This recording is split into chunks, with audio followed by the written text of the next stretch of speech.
Welcome to our KRCG Online Football Friday Night Preview. Each week during the high school season, you will find this new feature on our sports page at connectmidmissouri.com.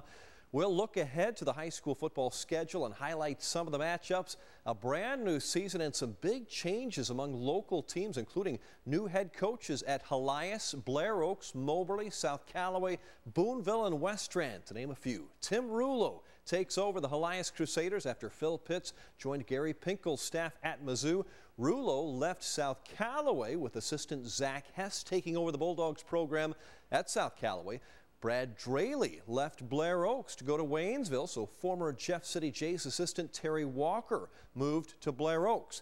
Another former Jays assistant, Barry Blank, is now leading the Boonville Pirates program. All of those changes certainly have affected our three capital city area high schools. Our KRCG sports writer Tom Leffler joins us. Tom, first of all, early start to the high school season. You know, one of my rules of thumb in life in high school football is high school football should not start while the state fair is still going on. I want to see the prize pig, the biggest pumpkin, the best quilt made by a Missourian in the past year. But just don't go on Fridays. Okay. Yeah, here comes football. Okay, here we go. New head coaches, as we spoke about. Start with Helias. Tim Rulo takes over. What a great run he had at South Callaway High School. An amazing run, like 66-19, I believe, in 7 seasons. A trip to the state championship game last year. He's a really good man on and off the field. I think he'll do just fine, but you know, he is one of their 12 coaches last year, only 3 are back. So 9 of the 12 coaches are replaced, including Tim Rulo, from the freshman on up. You know, that's a big adjustment. Helias has had a great run as of lately with Phil Pitts as head coach. Over at Blair Oaks High School, Brad Draley also had a great program going. 9 years, he's now at Waynesville. So in comes Terry Walker, familiar to you. You watched him play and also as an assistant coach. In between, quite a military career too. Oh, he's an amazing man. Yeah, I was going to say young man, but he's a man.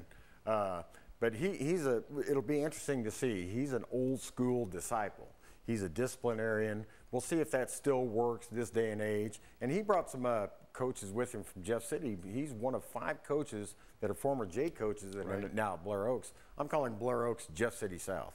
Old school. You talk about what happened at that scrimmage the other day. Unbelievable. There was a penalty. I don't know if it was a procedure. I don't even remember if they were offense or defense. Procedure or offsides, a 5-yard penalty. Everybody, the whole team dropped on the field and did 5 push-ups. Not just the kid who made the infraction. The whole team dropped and did 5 push-ups. I thought of Pete Atkins, and this is old school. I don't know if Coach Atkins even did that I don't know if he did it or not. Ron Cole, longtime coach at Jeff City High School. This will be his final year. He's going to retire for a second time. He's been an assistant under Ted LePage in his second tour of duty there. You know, you could argue he's the best defensive coach in the history of Missouri high school football. He's a defensive genius, might be overstated, but he's the only person in this proud program's history, rich history, that's been a part of all 10 state championships. He'll be sorely, sorely missed. Now, the Jays also had to get some other assistants too. Ted LePage had a couple of his guys. Of course, Terry Walker going to Blair Oaks, also Barry Blank to Boonville. So new staff at Jeff City High too. Yeah, definitely a new staff. I'm calling him, LePage has now turned into the Bill Belichick of coach, because all his assistants are getting head coaching jobs. You know, that says that they're doing something right. I think they'll be, you know, it'll be steady as she goes. I don't look for them to make a deep run in the playoffs, unfortunately. So this will be 18 years and counting since the last state championship, and that's a little unsettling for a lot of Jeff City fans who were spoiled with 10 state championships in a 21-year span. Right. Jefferson City heads to McClure North. That game will start at 5 o'clock on Friday. Back to Blair Oaks. The Falcons head to Moberly, and the Spartans have a new head coach too. Should be an interesting matchup. A few high schools will wait until Saturday to open up the football season. A first ever mayhem at Mizzou will feature the 3 Columbia public schools, Battle, Rockbridge, and Hickman, all playing at Faroe Field starting at 11 a.m. with the defending state champion Battle Spartans Our own KRCG sports reporter Tony Mullen will be at that game. And Tony, we watched Battle last year. What an amazing run in their first year of playoff eligibility. They're probably the only team in Missouri that can say that. They're unbeaten all time in postseason play. I don't think anyone else can say that. Yeah, this was a 4-4 team last year. And then they went on the road, beat Hannibal final week of the regular season, and then they just got on that roll. In district play, ran through everybody. Couple close games there, obviously, in the postseason, but they won them all.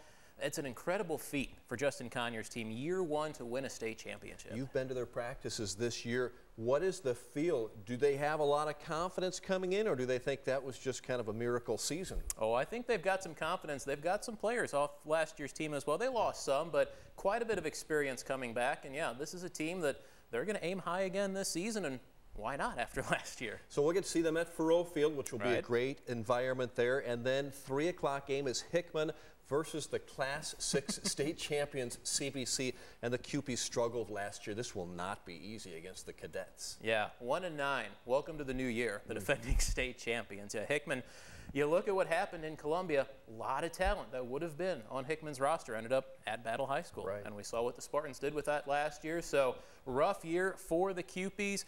Quite a few starters coming back, though. I believe about 9 on offense. So you hope there are going to be some better times. It can't get a lot worse. You hope for better things for Hickman this season. Speaking of talent, the Rockbridge Bruins, they just continue to develop some of the best high school athletes that we have here in mid-Missouri.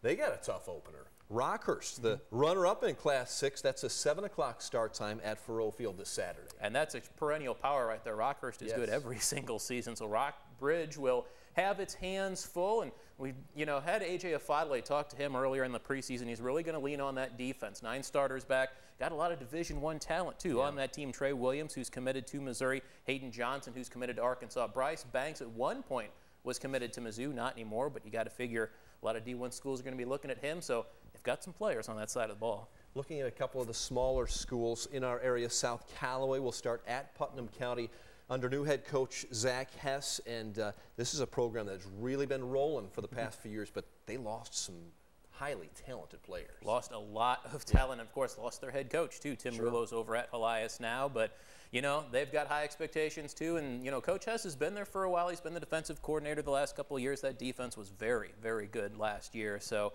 they're going to be thinking big. A lot of changes certainly, but with the way they've gone the last several years, 4 consecutive 10-win seasons, and then last year 14-1, making it all the way to the Show Me Bowl. So they're going to be thinking big. We've enjoyed watching the California Pintos. What a great job over there. Marty Albertson, I think you mentioned on the other night, they've only lost, 4 games in the last? 38-4 the last 3 years. That's pretty darn good. Yeah. 3 straight trips to the state semifinals. That's an amazing run. And yet they, too, lose some great talent. And this will be a little bit of a rebuilding year, do you think? It'll be a little bit of a rebuilding year, but Marty's very confident in this bunch. This is a JV team. A lot of guys coming up from JV. Only lost once last year, so they're accustomed to winning. Have a lot of changes. Only 2 starters back on offense. One of them is Landon Mouse. He's the quarterback now. Last year he was catching touchdown passes. So it'll be interesting to see how that all comes together. But talk to him at the Jamboree Friday night, Coach Albertson. He was very excited. A lot of new faces gelling together, and we'll see. They've got that tradition established now in California the last few years. So these young guys looking forward to keeping that going. And the Pintos will start at Boonville. Of course, Barry Blank, the former Jays coach, now coaching the Pirates. Other games we'll be watching Friday night. Mexico plays at North Callaway in Kingdom City. Harrisburg at Tolton in Columbia. And Fayette, the Falcons could be a little better this year. They play at Hallsville. Montgomery County travels to Herman. The Eldon home game against Confluence Academy has been moved to Saturday at 7 p.m. at Victor Field at Mustang Memorial Park. You can see a complete listing of all of our games in Mid-Missouri on the sports page at connectmidmissouri.com. And join us Football Friday night, our first one, 10:15 on Friday night.